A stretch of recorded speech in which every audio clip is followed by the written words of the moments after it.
Hey guys, did you ever get a new piece of gear that you bought for a particular purpose, and then right after you get it, you suddenly think, wait a minute, maybe I could use it for this other thing? Well, that's the position I found myself in today.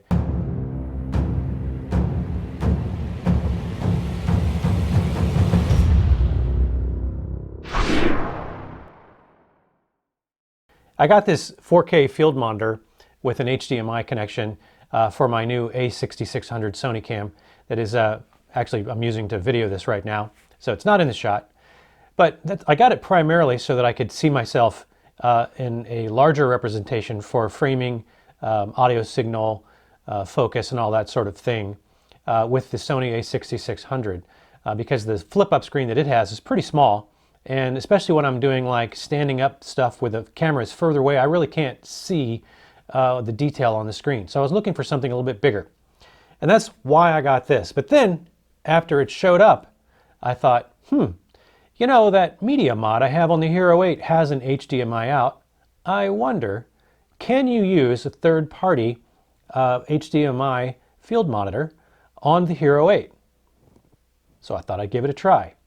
The answer is yes. So if you found this video helpful, consider hitting that subscribe. Kidding. Actually, in this video, we're going to take a look and see what happens when you do connect a third-party external monitor to the HDMI port on the media mod of the Hero 8. There are definitely some pros and cons, and at the time I made this video, the display mod for the Hero 8 was not yet shipping.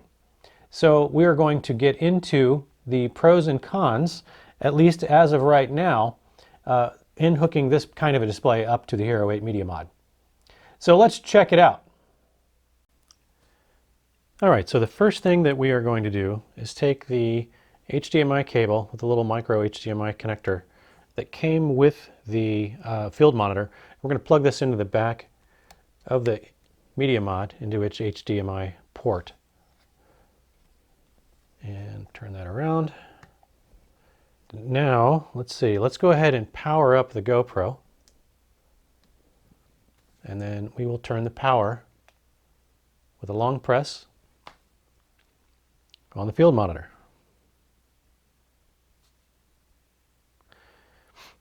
Now, when it first comes up, if there are any files that are already recorded on the field or on the Hero 8, it'll show up in this sort of file preview mode. Let me make this a little less bright so we can see that screen a little easier.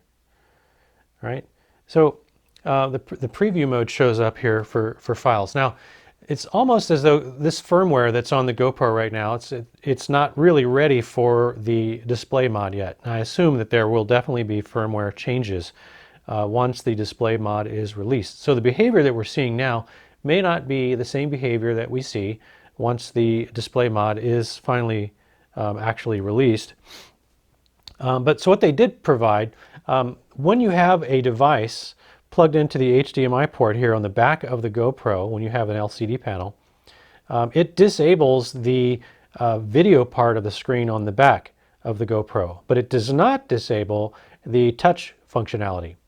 So you can actually use swipe left and swipe right. So what I'm seeing here, and this is probably what you'd see similar on the display mod, is I can see that I'm currently using, let's get the little touch button in the middle for selecting something, I guess. And I guess you could select that to play something. As would the shutter speed also act like an enter key here. It would not start and stop recording. I did notice that. It doesn't allow you to start and stop recording with the shutter button anymore. But you can use voice control for that.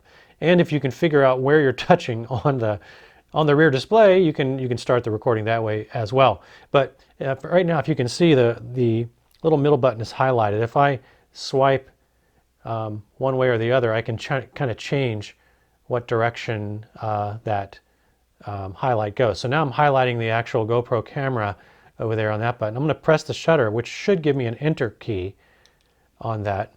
And now it takes me to monitor mode. Okay, so that's how you would get to monitor mode. You'd swipe over to the camera button. Now you saw that little glitch there? Those are coming from the GoPro. This monitor doesn't do that when I'm using my A6600 with it. So that's still a function of the HDMI signal coming out of the GoPro. And Yeah, and that may change. It may get better with the firmware update. But as you can see, what I can see right now, there's basically no delay in what I'm seeing with my voice aligning to the video on screen. And it's not exactly aligned. There's maybe a 15 millisecond delay, but it's more or less real time.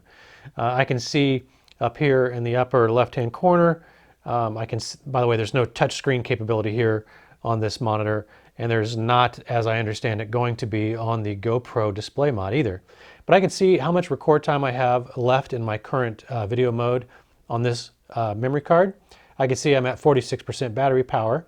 Now I've got audio signal coming in through the GoPro's Media Mod mic through the HDMI, and the monitor, the field monitor here, is giving me an audio signal. So you can see I'm peaking at about -6 dB, so I'm not clipping, which is good to be able to see that, since the GoPro doesn't give you any indication on its display what your audio signals are.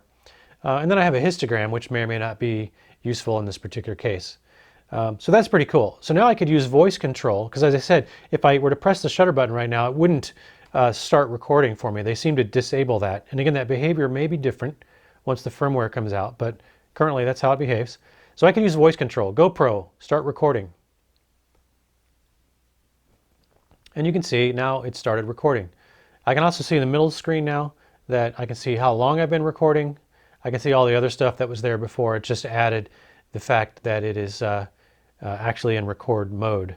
So let me go ahead and switch this back to face tracking to maybe make that a little bit more clear on the A6600. So it's tracking my face and sometimes my eye, which is pretty amazing on the LCD, not in real life. So that's cool. But one thing to note here, really, if I snap my fingers, there's about a 1 second delay on this. And if that is the case, when I'm recording, it's about a 1 second delay. If I'm just monitoring, I haven't really actually hit record yet, it's more or less real time. But when I'm recording, it's about a 1 second delay. And if that actually holds true with the display mod from GoPro, well, that's not really any better than the front-facing display of the Osmo Action camera that competes with the Hero8. And that's probably one of the biggest complaints I hear about the Osmo Action, is the fact that the front-facing display has a major delay in it, which makes it a little less useful once you're in sort of vlog mode. Now, why would I actually do this, and would this even be a good idea to use a monitor like this? Well, under normal circumstances, you could mount this to the top of the GoPro, and you could walk around with it, but it would be probably a little cumbersome, and I don't think many people would want to do that. It sort of defeats the whole purpose of the portability. But if you were going to use this inside in sort of a studio type environment, instead of, say, an A6600 or another mirrorless or DSLR camera,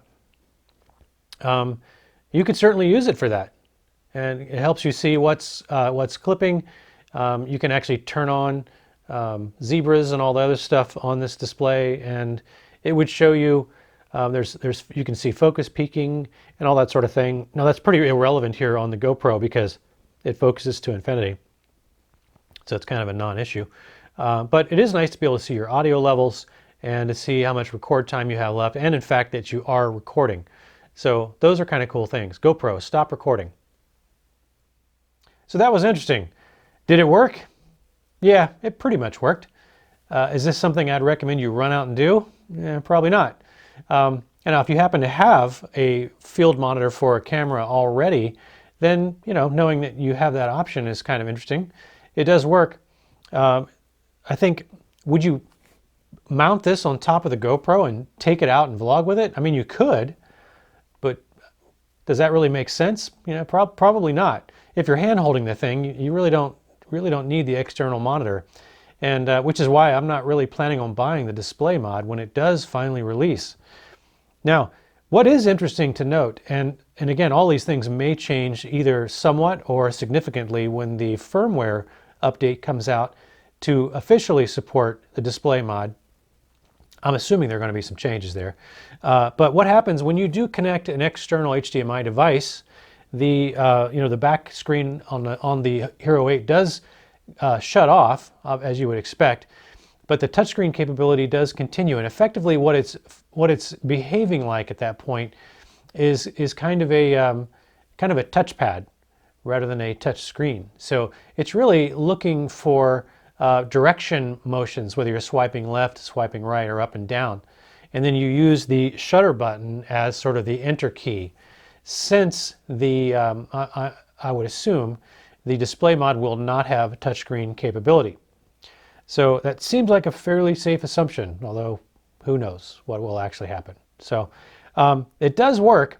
And what is kind of cool is you can actually use this external monitor to play back and preview your videos. And there's actually a 3.5 millimeter jack on the bottom of this, so you can attach headphones and you can hear the audio, how the audio is coming out.